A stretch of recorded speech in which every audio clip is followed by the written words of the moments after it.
1943년 4월 20일 나는 전남 무안에 있는 작은 마을에서 삼남 삼녀 중 막내로 태어났다. 내가 태어났을 때 울지를 않자 부모님은 걱정이 되어 엉덩이를 철썩 때리고 왔다고 한다. 벙어리가 태어났구만. 어째 울질 못하는 거요? 그래도 울지 않고 방긋방긋 웃고 있기에 가족들은 벙어리가 태어난 줄 알고 실망하였다는 것이다. 훗날 하나님의 은혜를 알게 된 후 나는 왜 태어나면서 울지 않았을까 하고 생각해 본 적이 있다. 앞으로 수많은 영혼을 구원할 주의 종이 되어 하나님께 영광 돌리는 복된 삶을 살아갈 것을 내 영혼은 이미 알고 있었기 때문이 아닐까 여겨진다.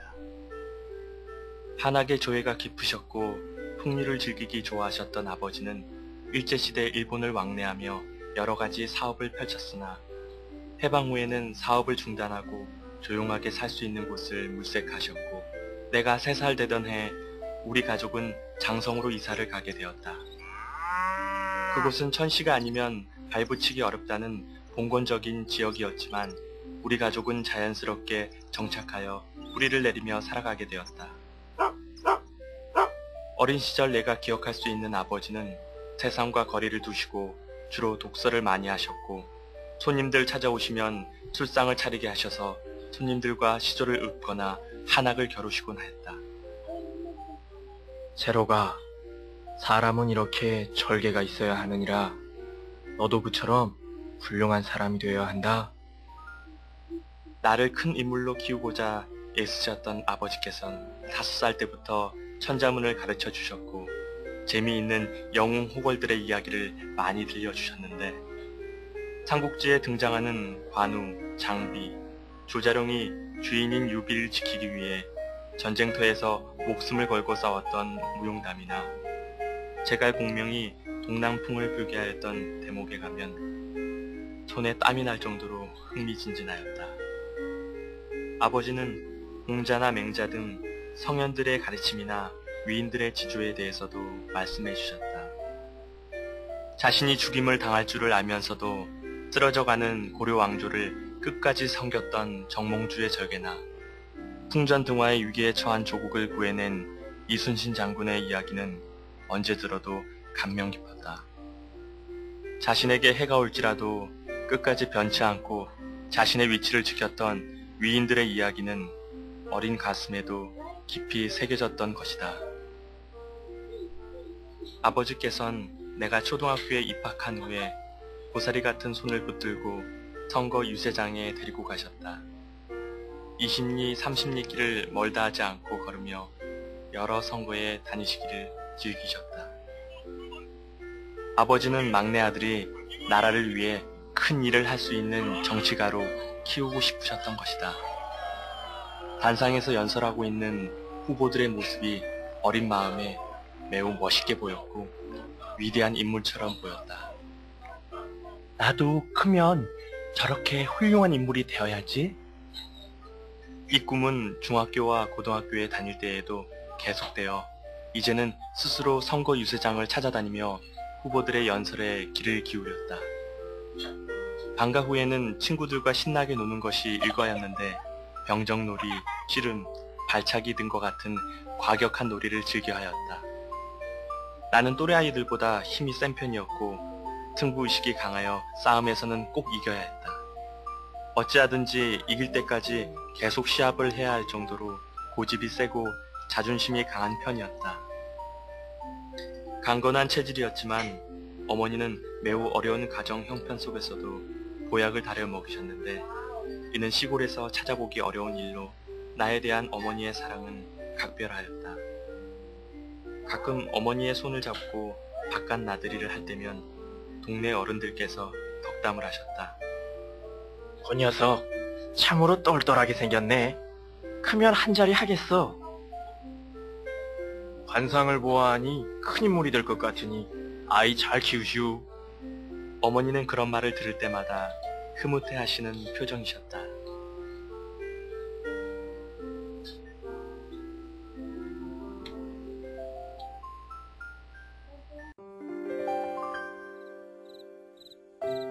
어머니는 한겨울에도 밤이 되면 목욕제기를 하신 후 하얀 한복으로 갈아입으시곤 장독대에 정한수를 떠놓고 절을 하며 치성을 드리셨다. 막내였던 나는 어머니가 방에 들어오실 때까지 기다리곤 하였고, 어머니가 유난히 늦게 들어오실 때는 창호지 문구멍을 뚫고 구경하다가 먼저 잠이 드는 날도 많았다. 어머니, 왜 그렇게 열심히 절을 하세요? 내가 이렇게 북두칠성을 향해 공을 들여서 너희 큰형이 6.25 전쟁터에 나갔어도 무사히 살아올 수 있었지. 너희들이 건강하게 자라나는 것도 내가 이렇게 불공을 들이고 치성을 드리기 때문이란다.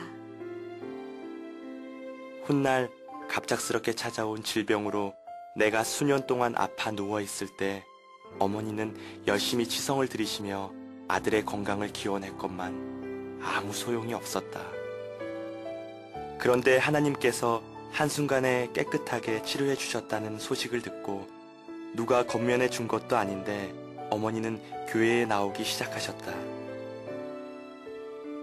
내가 오랫동안 이렇게 자식들을 위해 불공을 들였건만 부처도 북두칠성도 내 아들의 병을 고쳐주지 못했는데 교회에서 병을 치료받았으니 내가 교회에 나갈란다. 어머니께선 즉시 우상을 버리고 하나님만 섬기는 신실한 신앙인으로 변화되셨던 것이다. 막내였던 나는 다른 형제들보다 유달리 부모님의 말씀에 잘 순종하는 편이었기에 특별한 사랑을 받았다. 나의 부모님은 어려서부터 생활규범 전반에 걸쳐 자녀들에게 엄격하게 교육을 시키셨으며 사람의 근본 도리뿐만 아니라 걸음걸이나 말하는 법, 옷 입는 법, 식사 때 예의, 수저를 지는 방법, 어떻게 잠을 자고 일어나야 하는지 등을 일러주셨다. 또한 말을 할 때는 큰 소리를 내지 말아야 하고 상대의 말이 끝난 후에 말을 해야 하며 윗사람과 대화할 때 똑바로 쳐다보지 말 것, 이웃집에 들어갈 때는 미리 인기척을 내어 상대방이 당황하지 않도록 해야 하며 아무리 가난해도 거지가 오면 빈손으로 보내지 말 것 등 매사를 선하게 또한 오래 참음으로 행할 것을 강조하셨다. 이렇게 선한 교육을 시켜주셨던 부모님 덕분에 나는 하나님을 알지 못했던 시절에 법 없이도 살 사람이라는 말을 들을 수 있었던 것 같다. 또한 하나님을 만난 이후에도 오직 하나님의 말씀이라면 무조건 아멘으로 쉽게 순종하여 말씀대로 행해 나올 수 있었다고 생각된다. 한학자이셨던 아버지는 관상과 손꿈을 연구하셨는데 때로는 앞으로 나라에서 일어날 일이나 동네 사람들의 애경사 등을 정확하게 맞추곤 하셨다. 우리 제록이는 큰 인물이 될 것이요. 다 좋은디 생명선이 도중에 끊겨 요절할 운명이니 이걸 어찌하누? 그래도 신랄같이 이어진 선이 있으니 30세만 잘 넘기면 사람들에게 복을 주는 인물이 될 것이요. 아버지는 내 손금과 간상을 보고 기뻐하시며 내가 젊어서 요절할 수도 있지만 30세를 잘 넘기면 세계 곳곳에 다니며 무사람들의 존경을 받는 인물이 될 것이라고 하셨다. 그러나 의학으로도 어찌할 수 없는 질병의 굴레 속에서 나는 30세에 죽음의 문턱을 수없이 넘나들었다. 내일 당장 어찌 될지 모르는 위급한 현실 속에서 앞으로 큰 인물이 될 것이라는 것은 꿈도 꿀 수 없었던 것이다.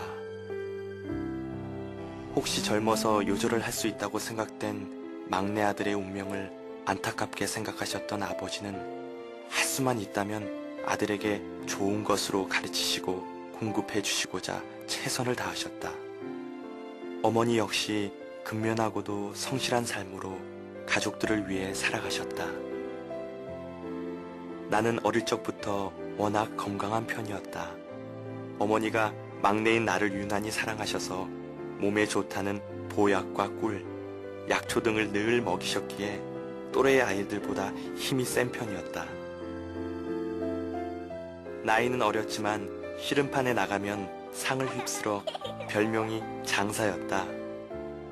꼬마대장격인 나를 따라다니는 아이들도 많았고, 당시 6.25 전쟁의 영향으로 우리는 과격한 놀이를 많이 하였다. 어떤 싸움을 하든지 꼭 이길 때까지 해야 할 정도로 고집이 세고 자존심이 강했던 것이다.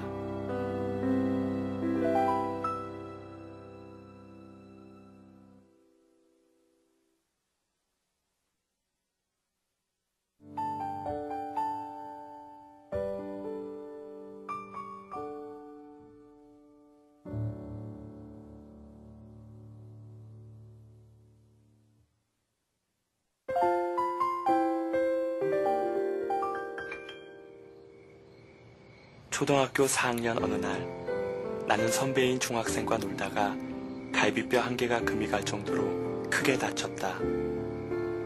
당시 의학이 발달한 것도 아니고 농촌에서 병원 갈 형편도 되질 않았으므로 부모님은 내게 보약을 먹이며 치료되기를 기다리셨다.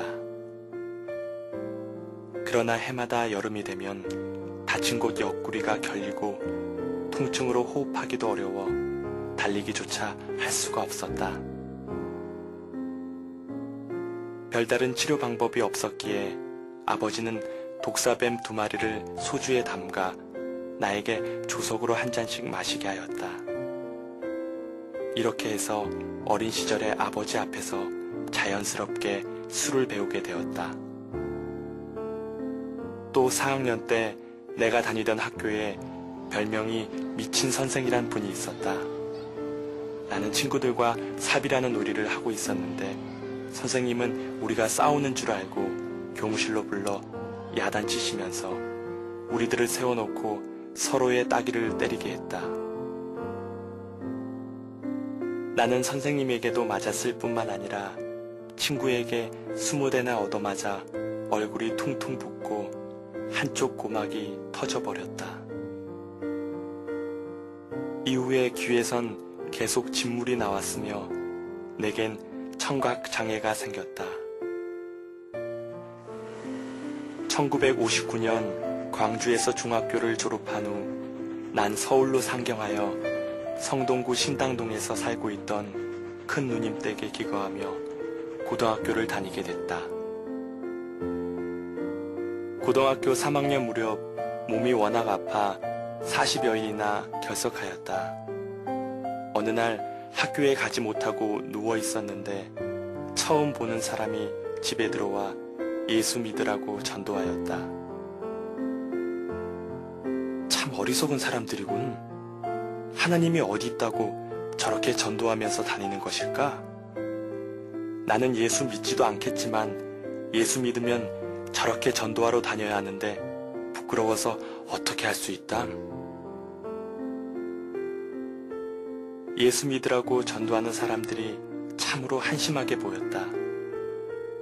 무신론자였던 나는 어릴 때부터 유달리 내성적이고 부끄러움을 많이 탔기에 전도하는 것이 싫어서라도 하나님을 믿지 않겠다고 생각하였다. 어린 시절 학교에서 학비를 내라는 고지서가 나오면 나는 부모님에게 보여드리지 못했다. 그래서 번번이 기한을 넘겼고 선생님께서 야단치며 부모님을 모셔오라 하면 그제서야 어쩔 수 없이 고지서를 어머니에게 내밀었다. 고지서를 보여드리면 바로 돈을 주실 것을 알지만 돈을 달라는 말을 하기가 너무 어려웠던 것이다. 그런 나에게 아버지는 흔히 구할 수 있는 소금조차 얻어먹을 수 있는 팔자가 되지 못한다고 말하시기도 했다. 고등학교 시절 건강이 따라주질 않아 잦은 결석으로 제대로 공부할 수 없었던 나는 서울대 공대에 들어가겠다는 목표를 세우고 재수를 하였다. 수험 공부를 하면서 잠을 쫓고자 잠이 오지 않는 약인 각성제를 매일 복용하였는데 시간이 지날수록 효과가 떨어져 점점 객수를 늘려야 했다. 나중에는 중독 현상이 나타나 각성제를 습관적으로 먹어야 했고, 복용하지 않으면 무기력해지고 집중력이 떨어져 그나마 공부할 수가 없었다. 1962년 11월 대학 입시가 가까워 올 무렵 나는 기억력이 사라졌다는 사실을 발견하게 되었다. 잠시 쉬는 시간에 신문을 보는데 이승만 대통령의 이름이 떠오르질 않는 것이었다. 그뿐 아니라 그동안 공부했던 영어 단어와 수학 공식, 심지어는 기초적인 내용조차 생각나지 않았다. 앞날에 아무 희망이 없는 것 같았고 끝없는 벼랑 속에 떨어지는 기분에 깊은 절망감만이 나를 덮쳐왔다. 내가 재수했는데도 이제는 기억력이 사라져 대학교에 가질 못하게 생겼으니 부모님의 얼굴을 어떻게 볼 수 있으랴. 나는 자살을 결심하고 약국을 돌아다니면서 효능이 좋다는 미제수면제를 사서 모았다. 당시 나는 공부에만 전념하고자 큰누나 집에서 식사를 해결하면서 옆집에 방을 한 칸 얻어 생활하고 있었다. 누님, 오늘 저녁엔 친구 집에 가서 공부하려고 해요. 저녁 식사는 집에서 하지 않을 것이니 기다리지 마세요. 내 계획을 눈치챌 수가 없었던 큰 누나는 알았다고 하였다. 나는 짐을 정리하고 부모님과 누나, 형에게 유서를 써놓은 후 이부자리를 깔아놓고 수면제를 먹고 누웠는데 한동안 의식이 말짱하더니 나는 의식을 잃었다.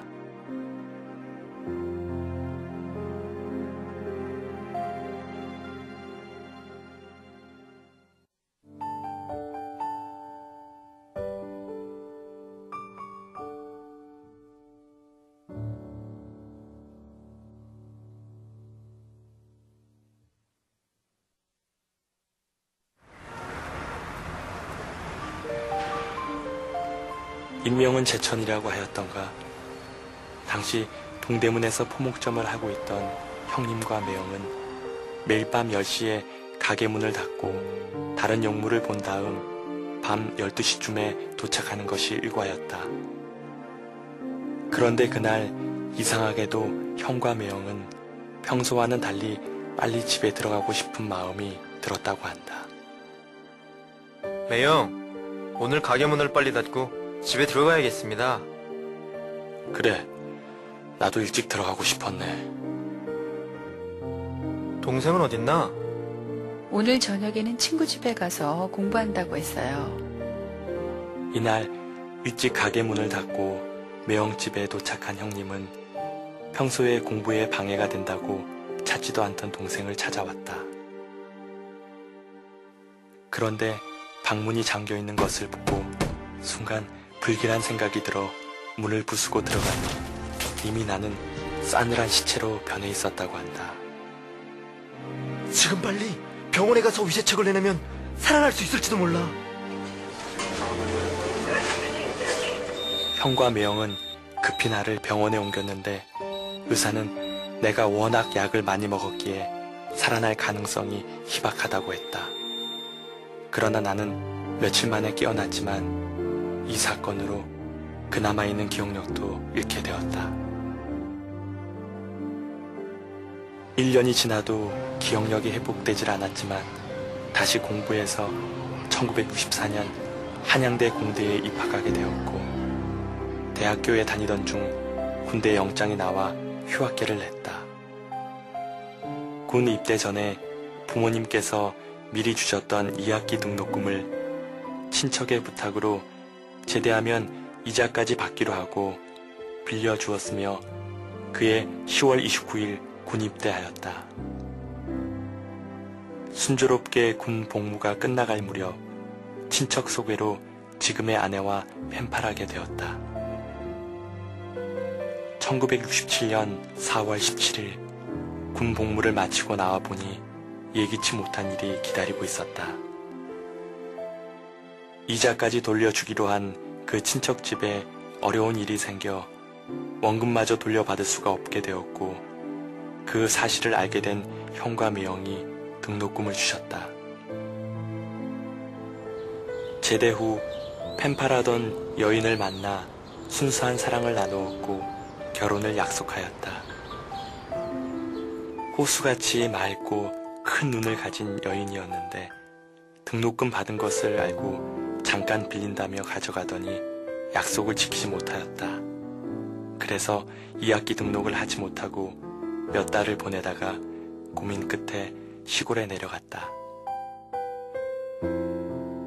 어머니, 이제 제가 결혼을 하게 될 터이니 유산을 미리 주십시오.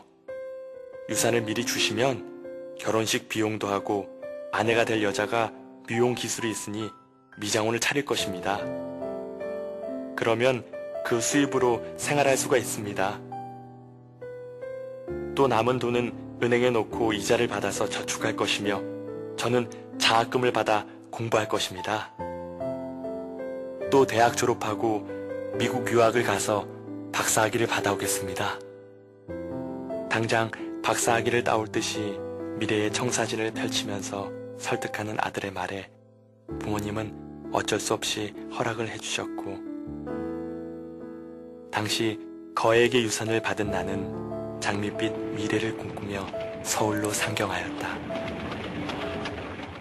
그런데 일은 걷잡을 수 없이 꼬이기 시작했고 서울역에서 만나기로 약속한 날 여인은 나타나지 않았다. 동생, 집에서 유산을 타왔다며? 아휴, 그 돈을 은행에 넣으면 이자가 몇 푼이나 된다고 그래. 내가 잘 아는 친구가 무역회사를 하는데 여기다 투자를 하면 이자를 많이 받을 수가 있거든. 담보를 제공받고 주는 거니까 아무 염려하지 말고 투자해봐. 사회 경험이 없던 나는 누나 말을 그대로 믿었다. 게다가 그때까지 기다렸던 여인에게 소식이 없었기에 나는 방을 얻은 후 남은 돈을 모두 누나에게 맡겼다. 누님에게 돈을 맡기고 며칠 후 여인이 나타났다. 사연인즉 나와 결혼하는 것을 가족들이 끝까지 반대하였기에 설득하다가 한계를 느껴 결혼 승낙을 받아내려고 약을 먹고 자살소동을 벌였다는 것이다. 병원에 실려가 죽을 고비를 넘기고 퇴원하여 이제 왔다는 것이다.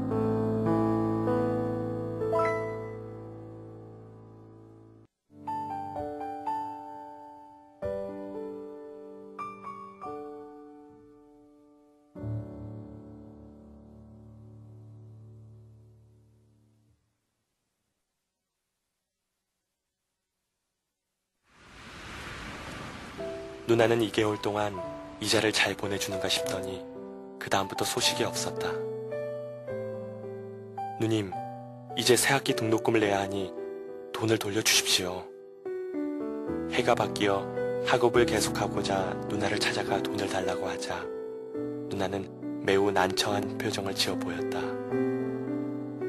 동생, 내가 돈을 빌려준 사람이 무역회사를 하는 줄 알았는데 아휴, 알고 보니 밀수하는 여자였지 뭐야.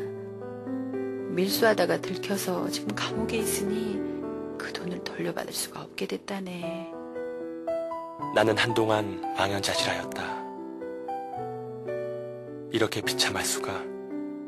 대학교도 졸업하지 못하였는데 이게 웬 날벼락인가. 당시 누나도 그 돈을 갚아줄 능력이 없었기에 나는 부모님이 주신 많은 재산을 이렇게 하루아침에 날려버렸다. 나는 취업하여 돈을 벌면서 야간 대학에 다녀야겠다고 마음먹었고 그래서 신문사에 기자로 취업하였다. 1968년 1월 17일 마침내 교제하던 여인과의 결혼식을 올릴 수 있었다. 결혼식을 한 후 1968년 3월 일요일을 택하여 집들이를 하였다. 집들이를 준비하면서 아내와 함께 동대문에 가서 위스키 40병을 사왔는데 초대받아 온 친구들도 술을 많이 가져왔다. 이날 오전에는 직장 동료들을, 오후에는 서울 친구들을, 밤에는 고향 친구들을 초대하여 밤늦도록 잔치를 벌였다. 워낙 술에 강하다고 자부하였던 나는 아침부터 친구들이 권해주는 술을 사양하지 않고 마셨다. 나 혼자 마신 위스키만 하더라도 7병은 좋게 되었을 것이다. 밤늦게 친구들을 배웅하고 난 후 나는 집들이를 무사히 마쳤다는 안도감 속에 방에 누웠다. 그런데 갑자기 천장이 빙글빙글 돌아가더니 전기불이 돌아가고 모든 것이 돌아갔다. 뿐만 아니라 구토가 계속 나왔는데 얼마나 많이 토했던지 창자가 목까지 끌려 나오는 것 같았다. 아내가 약국에 가서 약을 구해왔지만 약이 목에 넘어가기 전에 물과 함께 그대로 토해냈고, 그날 이후 나는 음식을 제대로 먹을 수가 없었으며 먹어도 소화가 되질 않았고 한약을 지어 먹었으나 효과가 없었다. 처음에 아내와 나는 시간이 지나면 괜찮을 줄 알고 대수롭지 않게 생각하였지만 시간이 지남에 따라 걷잡을 수 없는 상황으로 발전되었다. 취업했던 신문사도 그만둘 수밖에 없었고, 약국에 가서 약을 지어 먹고 병원에 가서 진단을 받아보아도 위궤양 외에는 특별한 병명이 나오지 않았다. 몸이 점점 야위어 가면서 여러 가지 합병증이 생겨났는데 3년, 4년이 지나자 머리부터 발끝까지 온몸이 성한 곳이 없을 정도였다. 마치 걸어다니는 병백화점 같았던 것이다. 당시 아내는 내 질병 치료를 위해 한약, 민간요법 등 가리지 않고 갖가지 약을 구해 병구안에 힘썼다. 그런데 1년, 2년이 지나도 효과를 보지 못하자 미신을 믿고 있던 아내는 방법을 바꾸었다. 여보, 무당을 불러다 구슬하면 치료받을 수 있대요. 보살을 불러다가 귀신을 쫓아내면 된대요, 여보. 아내는 유명하다는 보살들을 찾아다니면서 귀신을 내쫓으면 된다는 말을 듣고 그대로 했다. 보살을 불러 방에서 구슬하면서 귀신을 내쫓았지만 병세는 차도가 없었다. 어느 날에는 아내가 내 머리맡에 닭을 잡아놓고 귀신아 나가라 하면서 칼로 푹 찔렀다. 나는 이런 아내의 행동을 막을 수가 없었다. 어찌하든 남편을 살리고자 하는 눈물겨운 정성이 고마울 따름이었다. 생각다 못해 우리 부부는 이름을 바꿔보기로 했다. 이름을 바꾸면 사주팔자를 바꿀 수 있다는 말이 그럴듯하게 들렸기 때문이었다. 당시 중앙청 옆에는 이름 지어주는 유명한 장명소가 많이 있었다. 우리 부부는 아침 일찍 김봉수 장명소에 가서 몇 시간 기다렸다가 오후 늦게 차례가 되어 만날 수 있었다. 두 분의 이름이 나빠서 그러니 이름을 바꿔보세요. 저는 이성욱입니다. 저는 이지연이라고 해요.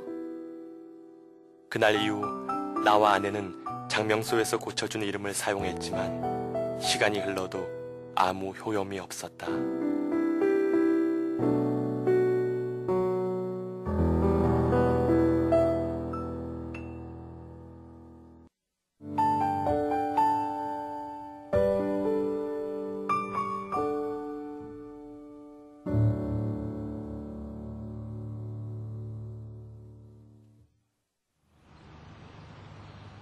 나는 워낙 내성적이었기에 점점 심해져만 가는 병을 가능한 아내에게도 숨겼고, 점점 늘어나는 가계빚을 보고만 있을 수가 없어 직장을 구하고자 이곳저곳 기웃거려 보았지만 귀가 들리지 않아 직장 생활을 할 수가 없는 처지였다. 그러던 어느 날 갑자기 발이 마비되는 것이 느껴지면서 아파서 걸을 수조차 없게 되었다. 간신히 집으로 돌아왔으나 그 후 자리에 눕고 말았고 류마티스 관절염으로 걸을 때마다 통증이 생기더니 지팡이를 의지해야만 걸을 수 있었다. 그런데 몸이 병들어 받는 고통보다 더 견디기 어려운 고통은 정신적인 고통이었다. 귀가 들리지 않는다는 사실이 내겐 큰 서름이었고, 나는 초등학교 때 사고로 한쪽 귀 고막이 터져 가는기가 먹은 상태였다. 그런데 5, 6년 동안 많은 양의 독한 약을 먹다 보니 남은 한쪽 귀마저 들리지 않는 게 아닌가. 아무리 상대방 입모양을 뚫어지게 보고 있어도 말을 정확하게 알아들을 수가 없었고 가족들에게조차 귀가 들리지 않는다는 말을 할 수가 없었다. 병신이라는 말을 듣는 것이 싫었으며 그것이 두려웠기 때문이었다. 결국 상대의 말이 들리지 않아 엉뚱한 대답을 하거나 대답을 하지 못할 때는 수치심과 열등감으로 얼굴이 붉어졌다. 아내는 궁색한 살림 속에 병수발과 이자를 감당하기도 벅찼다. 싼 사글세 빵을 전전하다가 그렇게 흘러 금호동 산동네로 이사가게 되었는데 그곳은 문을 열고 나가면 멀리 한강이 보이는 블록집이었다. 아내는 궁색한 살림 속에서도 내 병을 고쳐보고자 동분서주하는 사이에 가계빚은 눈덩이처럼 늘어나 있었다. 급하면 달랏돈, 일수돈을 사용했으며 쪼들릴 때면 친정에 가서 돈을 빌려와 밀린 이자를 갚고 내 약값에 보탰다. 결혼하자마자 신혼의 단꿈도 느낄 겨를도 없이 생계를 책임지는 가장이 되어야 했고 생계를 도맡아 꾸려나가는 사이 아내는 지쳐 있었다. 원래 착하고 고왔던 아내의 마음은 거칠어만 갔다. 5, 6년이 넘도록 사랑하는 남편이 치료받기를 애태우며 뒷바라지했건만 점점 병세가 깊어가는 모습을 보면서 아내의 절망감은 극에 달했는지 무언가 마음에 맞지 않으면 화를 내고 보따리를 싸들고는 친정으로 달려가곤 했다. 사랑도 다 필요 없어요. 돈이 최고라고 돈을 벌어오라고요, 돈을. 달랏돈과 일수돈을 갚으라는 빚독촉을 받는 날이면 더 이상 참지 못하고 이혼하겠다며 아내는 집을 뛰쳐나갔다. 그러나 대부분 몇 날이 안 되어 집에 돌아오곤 했다. 어느 날 처형의 도움으로 아내는 금호동 시장에 조그만 분식집을 냈는데 음식 솜씨가 좋아 가게에는 손님들로 넘쳐났다. 아내는 빚을 갚기 위해 한 푼이라도 더 벌려는 마음에 새벽 일찍 집을 나가 시장을 보고 음식을 만들어 늦게까지 장사를 한 후 밤 12시가 다 되어 피곤한 몸을 이끌고 집에 들어왔다. 그러나 집에 와봐야 누워있는 남편을 보며 내일의 희망은 존재하지 않았기에 조그만 일에도 짜증을 냈다. 아내가 가게를 차리면서 첫째 딸 미영이는 내가 어렵게 키우고 있었고 둘째 딸 미경이는 형님 댁에 맡겨져 할머니가 키우셨다. 어쩌면 그리 애비 모습을 쏙 빼어 닮았을까. 병든 아빠의 모습을 많이 닮아서였을까. 둘째 딸 미경이는 부모의 사랑도 제대로 받지 못했는데 걸레 조각을 입에 물고 혼자 놀고 있는 모습을 볼 때면 가슴이 미어지는 아픔과 고통을 느껴야 했다. 당시 나는 신경성 노이로제에 걸려 조그만 일에도 예민하고 신경이 날카로울 수밖에 없었고 아내가 자존심을 건드리는 말을 하면 다툼으로 이어졌으며 처갓집 식구들은 나를 찾아와 동네 사람들이 듣도록 크게 야단쳤다. 자네도 사람인가? 더 이상 싸우지 말고 서로를 위해 헤어지는 것이 낫겠네. 나는 부끄러움과 서름에 얼굴이 발갛게 물들었다. 집을 나갔던 아내는 다시 돌아와서 이렇게 말하였다. 당신 보고 싶어서 온 게 아니라 딸이 보고 싶어서 왔어요. 만약에 당신이 병을 치료받게 되면 나 그때 이혼할 거예요. 당장이라도 이혼하고 싶지만 지금 헤어지면 병신 남편을 버렸다고 손가락질 당할 게 뻔하니 지금은 못해요. 처음에는 부모 형제뿐 아니라 처갓집에서도 내 병을 고쳐보고자 열심히 돈을 대주면서 여러 가지 방법으로 도와주셨다. 그러나 세월이 갈수록 악화되는 병세에 일가 친척들은 차츰 내게서 발길을 끊었으며 나를 살리고자 갖가지 고생하며 애를 썼던 아내까지 나를 멀리하였고 결국 어머니마저 포기하셨다. 아이고. 내가 시골에서 그렇게 고생하면서 내 아까지 보냈건만. 아휴, 빨리 죽어다오. 빨리 죽는 것이 효도하는 길이다. 아유. 오죽하면 가장 사랑하던 막내 아들에게 빨리 죽는 것이 효도하는 것이라고 통곡하는 것일까? 모두가 나를 외면하고 버릴지라도 날 낳아주신 내 어머니만은 절대로 나를 버리지 않으리라 생각했는데 그런 어머니마저 결국 날 외면하신 것이다. 참으로 인간의 사랑이란 자기 유익에 맞지 아니하면 변질되고 마는 사랑이라는 것을 철저히 깨우치게 되었다.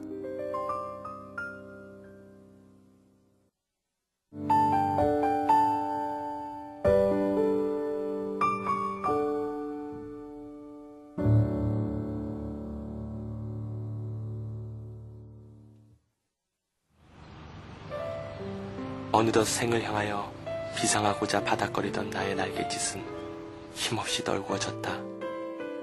처음에는 아내가 보따리를 싸들고 집을 나가면 나는 처갓집에 가서 아내를 데려왔다. 그런데 아내가 다시 집을 뛰쳐나가자 또다시 처갓집에 가서 멸시와 수모를 당하며 아내를 데려올 엄두가 나질 않았다. 이제 커가고 있는 어린 딸들의 장래를 생각하면 내가 어찌하든지 살아야 한다는 강한 의지가 샘물처럼 솟아나다가도 단단한 현실의 벽 앞에 서면 나는 아무 쓸모가 없는 무기력한 인생일 뿐이었다. 병든 몸으로 수모를 당하며 살아가는 것도 서러운데 아내마저 나를 따뜻하게 대해주지 않고 고통스럽게 하니 살아갈 의미도 의욕도 사라졌다.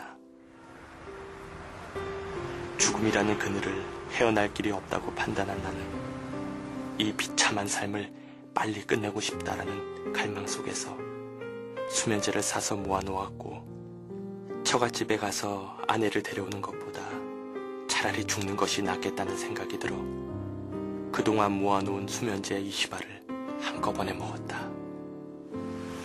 그런데 내가 수면제를 먹던 바로 그날 친정에 있던 아내는 밤잠이 오지 않고 불안해지면서 필시 집에 무슨 사고가 났을 것만 같은 생각을 떨칠 수가 없어 불안한 마음으로 급히 택시를 타고 집에 도착해보니 남편이 약을 먹고 죽어가고 있었다. 급히 병원으로 옮겨 치료받게 하였기에 나는 다시 깨어나게 되었다. 목숨을 끊는 것조차 내 마음대로 할 수 없구나. 이젠 다신 자살 시도를 하지 말아야지.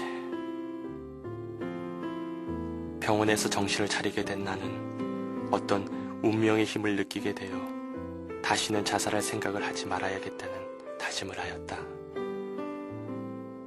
어느 날 류마티스 관절염에는 고양이가 몸에 좋다는 말을 듣게 된 아내는 수소문하여 고양이를 사왔다. 그래서 고양이를 삶아 나에게 주었는데 잘못 삶아지면 매우 고약한 냄새가 났다. 그럴 때면 차라리 먹지 않고 죽는 편이 더 나을 것 같았다.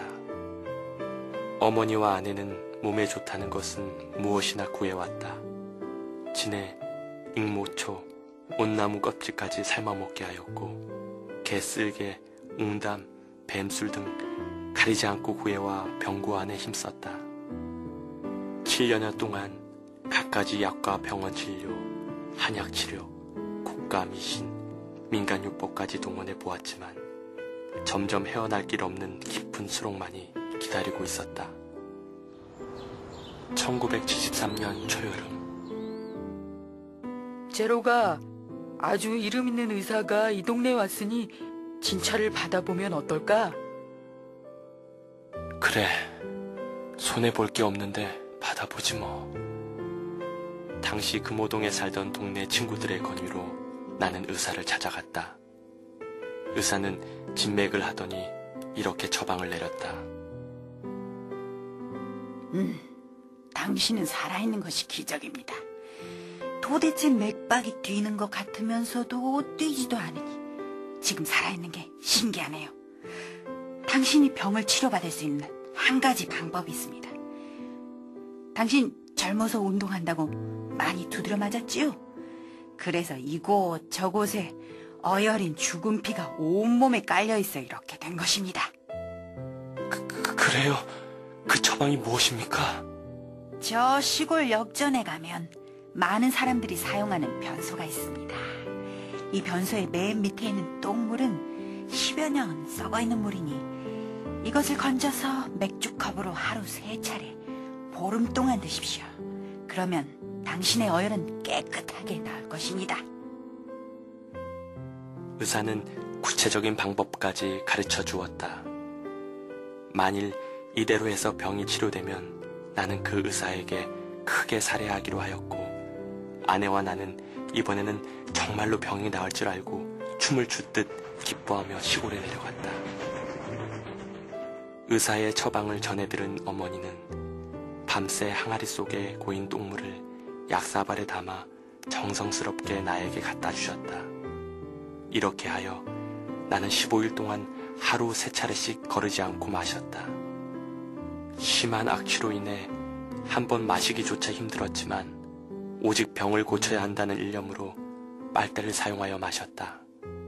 그러나 이를 닦고 닦았지만 악취는 어쩔 수 없었다. 이렇게 정성스럽게 똥물을 마셨건만 아무 효력이 없었다. 어머니, 이제 죽어도 서울 내 집에 가서 죽을랍니다. 마지막 희망을 걸었던 똥물조차 해프닝으로 끝났기에 하염없는 절망에 빠진 우리 부부는 서울에 다시 올라왔다. 이제나 저제나 빨리 죽었으면 좋겠다는 마음으로 누워 허송세월을 보낼 뿐이었다. 산동네 블럭집에서의 하루 일과는 하루 종일 방에 누워 빌려다 놓은 소설책이나 무협지를 읽거나 막걸리를 마시는 것이었다. 좁은 단칸방에는 약사발과 술 주전자, 빌려다 놓은 책들이 널려 있었다. 그런데 우리 집은 둘째 누나가 유일하게 예수를 믿고 있었고, 이웃 동네 총각과 결혼하여 3남 2녀를 키우면서 성실하게 살아가던 중 어느 날 전도를 받고 교회에 나가기 시작했다. 어머니와 형님들은 누나가 너무 유별나게 예수를 믿는다고 못마땅하게 여기셨다. 너는 땀 흘려 농사지어 교회에다 바치기만 하고 일요일이면 일도 하지 않고 교회에 가니 가난할 수밖에 없지 않냐. 어느 세월에 부자가 될 수 있겠냐. 어머니, 예수 믿으면 너무 기쁘고 좋아요. 어머니도 교회 다니세요. 어머니가 야단을 쳐도 웃으며 대답하던 둘째 누나는 부흥성회가 있으면 열심히 참석하여 간절히 하나님을 찾았으며 그 옛날 귀하게 여기던 금가락지를 빼어 하나님께 드렸다고 한다. 하나님, 금가락지처럼 귀하고 귀한 믿음 주세요. 아무리 오랜 세월이 지난다 해도 변하지 않는 금 같은 믿음을 주세요. 나는 어릴 적부터 이 누나를 제일 좋아했다. 방학이 되면 누나 집에 가서 살다시피 할 때도 있었고, 누나는 교회에 있을 때마다 나를 전도하였다. 내가 병이 난 후에도 고생하고 있는 동생을 보고 안타깝게 여기며 교회에 나가라고 했다. 동생, 교회에 나가면 하나님이 치료해 주시니 동생도 나을 수 있어. 누님, 어리석은 소리 하지 마세요. 우주선 타고 달 날아가는 세상에 하나님이 어디에 있다고 그러십니까? 하나님이 있으면 보여주세요. 누나는 나에게 하나님을 믿으라고 몇 차례 전도했지만 그때마다 고집이 강했던 나는 하나님이 정말 계시다면 보여달라고 억지를 부렸다.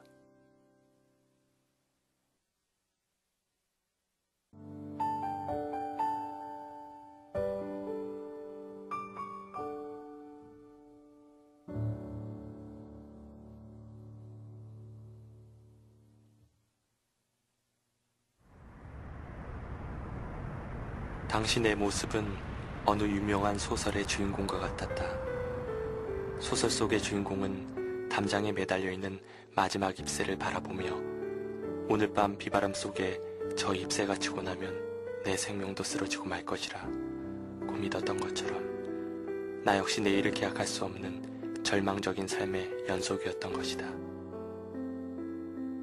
만물이 약동하는 계절이 찾아왔건만 나무에서 떨어져 흩날리고 있는 첫 꽃잎처럼 시들어가는 내 생명은 언제쯤 막을 내리려나. 위장 기능 마비로 밥이나 고기를 먹을 수 없었지만 술은 마실 수 있었다. 술만이 나를 반겨주는 유일한 벗이었고 이렇게 술 기운으로 하루하루를 연명해 나가고 있던 어느 날 나를 찾아올 리가 없는데 누군가 방문을 두드렸다. 목소리를 들어보니 내가 사랑하는 둘째 누나였다. 아니, 누님이 웬일로 오셨어요? 어서 들어오세요. 서울에 볼 일이 있어 왔다네. 바쁜 농사철에 서울에 올라왔기에 나로서는 반가우면서도 놀라지 않을 수 없었다.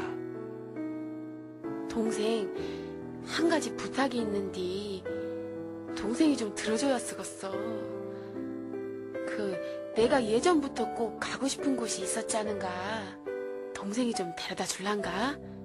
네? 누님도 제가 제대로 걷지도 못하는 것을 뻔히 아시잖아요. 그래도 내가 얼마나 가고 싶으면 동생한테까지 부탁하겠는가? 나는 예상치 못했던 누나의 부탁에 이런 몸으로 어떻게 길 안내를 할 수 있겠느냐며 거절하였다. 그러나 어찌나 간곡하게 부탁하는지 민망하여 더 이상 거절할 수가 없었다. 둘째 누나가 가고자 했던 곳은 당시 신유의 역사가 많이 나타난다고 소문이 자자했던 현신의 권사님 재단의 집회였다. 후에 알았지만 누나는 열심히 기도하며 나를 전도할 수 있는 방법론을 찾고 있었다. 그러나 내 질병을 치료받기 위해 교회 가자고 했다면 분명히 거절할 것을 알기에 기도하면서 하나님께서 주시는 지혜를 받은 것이었다. 나는 학교에서 진화론이 옳다고 배웠기에 자칭 무신론자였고 귀신은 존재하지도 않는다고 큰소리치곤 했었다. 그러나 나의 속마음은 신이 있다는 것을 부인하지 못했다. 여러 가지로 생각해 볼 때 반드시 내세가 있을 것이라는 생각을 지울 수가 없었다. 마음 중심에서는 창조주인 신의 존재를 인정하고 있었던 것이다. 정말로 신이 있다면 전에 영화에서 본 불지옥의 참혹한 세계가 실체하고 있을지 몰라. 정말 그렇다면 나의 내세는 어찌 될까? 신의 존재를 부인할 수가 없으니 내세를 인정할 수밖에 없었기에 마음 한편에서는 지옥의 실제에 대한 일말의 두려움이 있었다. 그래서 나는 하나님을 믿기 전에도 선하고 의롭게 살려고 노력했던 것이다. 아무튼 내 병을 치료하기 위해 가는 것이 아니라 길 안내 부탁을 받고 나니 그렇게 하겠다고 답변하였다. 1974년 4월 17일 누나는 빨리 가서 앞자리에 앉아야 한다고 아침 일찍 서둘렀다. 참으로 오랜만의 외출이었다. 금오동 산 꼭대기에서 지팡이를 짚고 내려오는 길은 꽤나 힘들었고 많은 시간이 소요되었다. 서대문행 버스를 타고 힘겹게 도착한 곳이 현신의 재단이었다. 당시 나는 양쪽 고막이 터져 있었지만 소리는 희미하게 들을 수 있었다. 이미 2층은 사람들로 가득 차 있어 3층으로 올라갔다. 환자들을 위해 완만한 계단으로 되어 있었지만 지팡이를 짚은 나는 누나 뒤를 따라 힘겹게 올라갔다. 그때가 바로 통성기도 시간이었는지 사람들이 손을 들고 야단법석 소리내어 기도하고 있었고 처음 보는 광경에 나는 어떻게 해야 할지 몰라 주변을 두리번거렸다. 그런데 누나를 보니 무릎 꿇고 두 손을 떨면서 중얼중얼 기도하는 것이 아닌가. 누나를 비롯해 모두 미친 사람들 같았다. 갑자기 나는 얼굴이 뜨거워졌고 나는 어찌할 바를 몰라 그 자리를 뛰쳐나오고 싶었다. 내가 앉아있는 뒷자리에는 사람들이 계속 꾸역꾸역 밀려들고 있었다. 얼른 이 자리를 나가고 싶은데 누나를 두고 혼자 갈 수도 없고 이거 어떻게 한담. 혼자 돌아갈 수 없는 입장인지라 엉거주춤하고 있다가 나도 그냥 무릎이나 꿇고 있어야겠다고 생각하였다.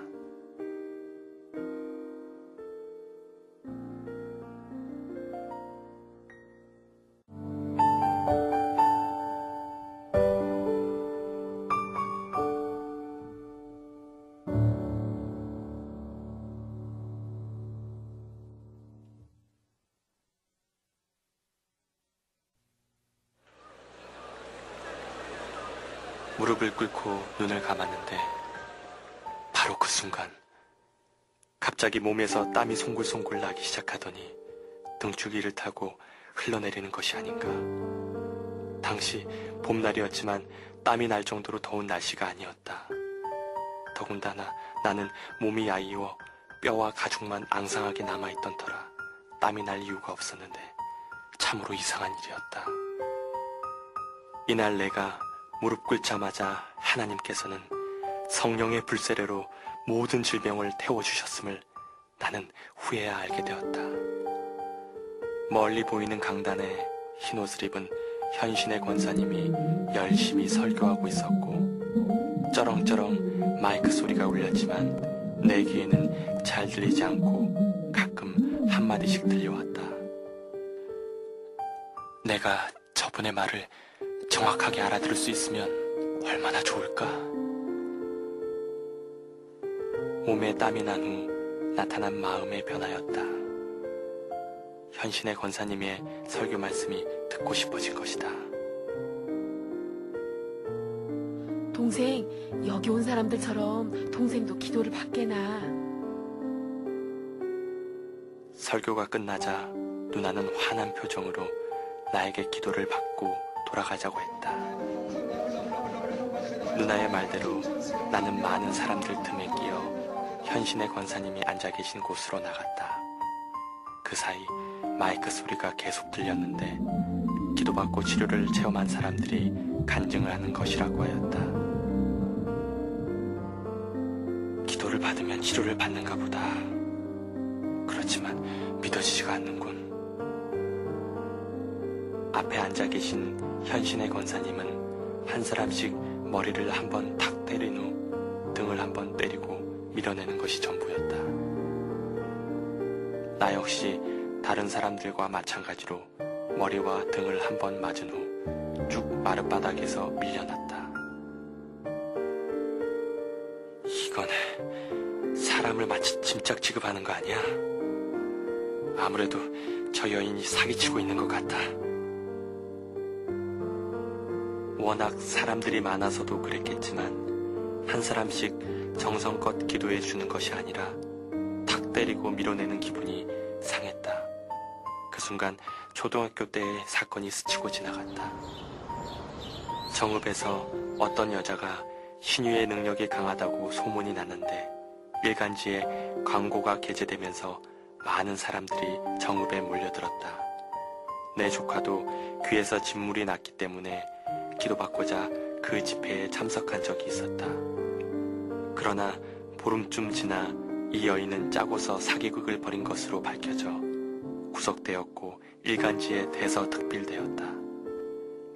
정읍 여인과 마찬가지로 저 여인도 분명 사기치고 있는 것은 아닐까 생각하는 사이 어느 순간 아래층까지 다 내려와 있었다. 이상하네. 여기까지 왔는데 아무 통증도 없이 힘이 조금도 들지 않군. 누나는 오랜 소원을 부른 듯 싱글벙글이었고 그런 누나와 함께 나는 버스에 몸을 실었다. 그런데 순간 양쪽 귀에서 우르릉 쾅쾅 천둥치는 요란한 소리가 들리는 것이었다. 이상하다. 귀에서 무슨 소리가 이렇게 크게 들리지? 귀에서 들리던 커다란 소리는 금오시장 버스 정류장에 도착하여 내리는 순간 멎었다. 누나와 헤어져 나는 시장 안에서 아내가 하고 있는 분식집으로 들어갔다. 가게 진열장에 고기와 여러 가지 음식들이 있었다. 가게 안에 들어가자 손님들이 술을 마시며 음식을 먹고 대화하는 소리가 또렷이 들렸다. 내가 귀가 들린다. 귀가 들려. 귀가 들린다고요? 무슨 소리가 어떻게 들려요? 지금 저 손님들이 말하는 소리가 또렷이 들린다니까. 여보, 나 지금 배가 고파요. 음식이 먹고 싶으니 밥이랑 고기 좀 주구려. 네? 고기요? 고기 조금만 먹어도 체하고 두드러기가 나서 먹지 못하잖아요. 다 소화가 될 것 같은 기분이니까 걱정하지 말고 줘요. 나는 아내가 챙겨온 밥과 고기를 순간에 먹어치웠다. 평소에는 아주 조금씩밖에 밥을 먹지 못하였는데 놀라운 변화였다. 소화가 시원하게 되는 기분이었고 실제로 아무렇지도 않았다.